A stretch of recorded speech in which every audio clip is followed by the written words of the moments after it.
eh sabi dito sa balita talagang Duterte ay naging pahirap sa administrasyong Marcos, mga bossing. Kaya po ngayon, eh, tingnan nyo po ang ginagawa ng ating presidente. Hirap ni harap na maglinis ng ating bansa. Base po dito sa Philstar Global, ano po, na itinala, nino ba to? Hindi ko kilala ito no? Cleaning up Duterte's Chinese mess. Oh ha? Biruin nyo po yan, mga kababayan.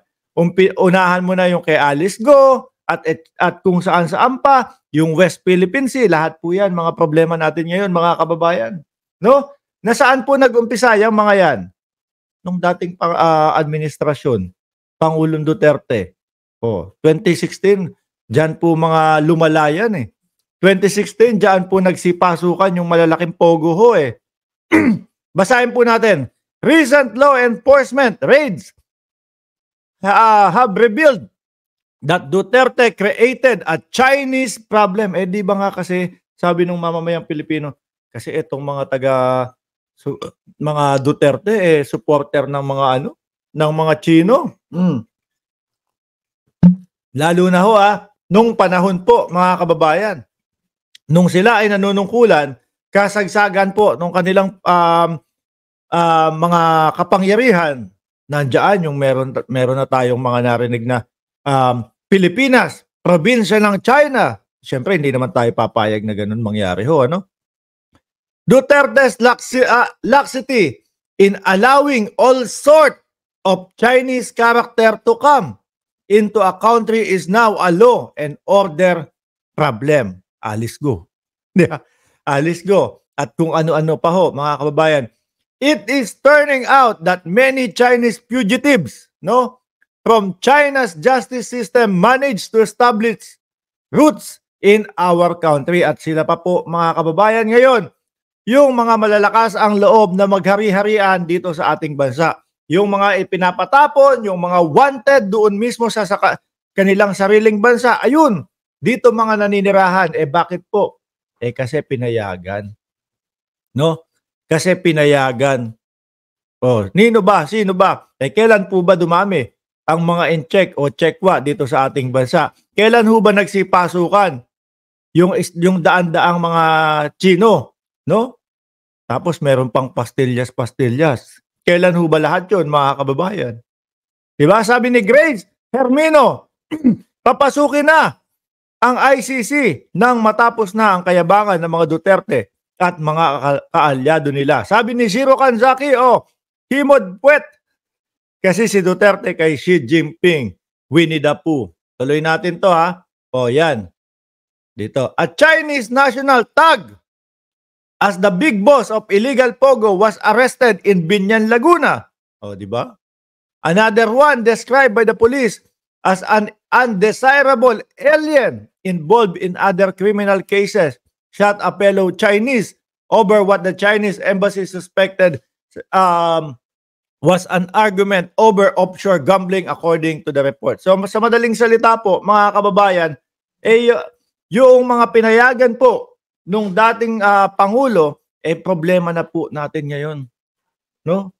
At ngayon po, kahit na sabi ng Pangulong Marcos, kahit na sino-sino pa kayo, kahit sino pa mga nasa likod nyo, susugpuin namin kayo. Diba? Sabi ni Someday, palagay ko, mahilig si Digong sa chow mein. Favorite kaya. Tsaka sa orange chicken. Baka favorite din ni dating Pangulong Duterte yung chicken rice.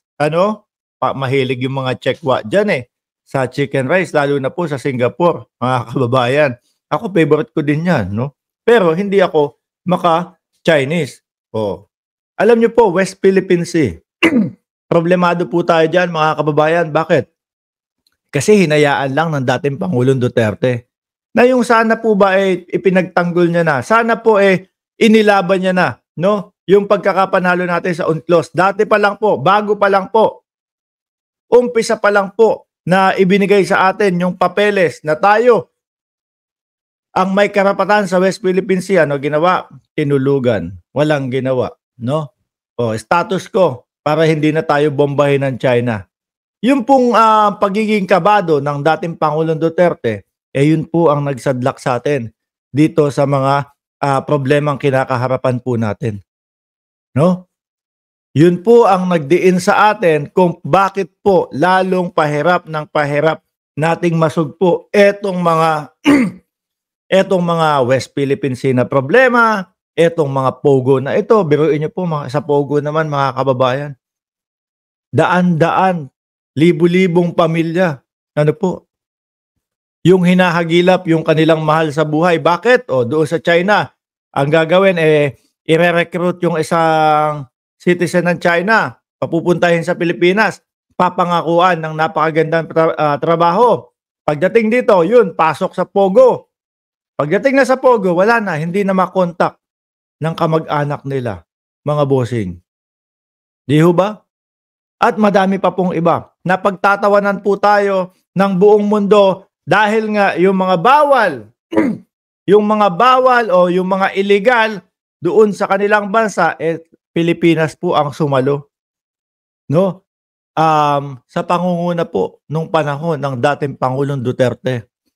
Tuloy ko to ha. According to the PNA, Presidential Organized Crime Commission Executive Director, Undersecretary Gilbert Cruz said the suspect arrested by Joint PAOK and Bureau of Immigration personnel inside a subdivision in Binyan was placed under intense surveillance before he was apprehended in gathering along the several Chinese Pogo and said the prominent Pogo. We can say that he is the kingpin of Pogo. Biruin niyo po, sa Pilipinas, mga nahuhuli mga kababayan.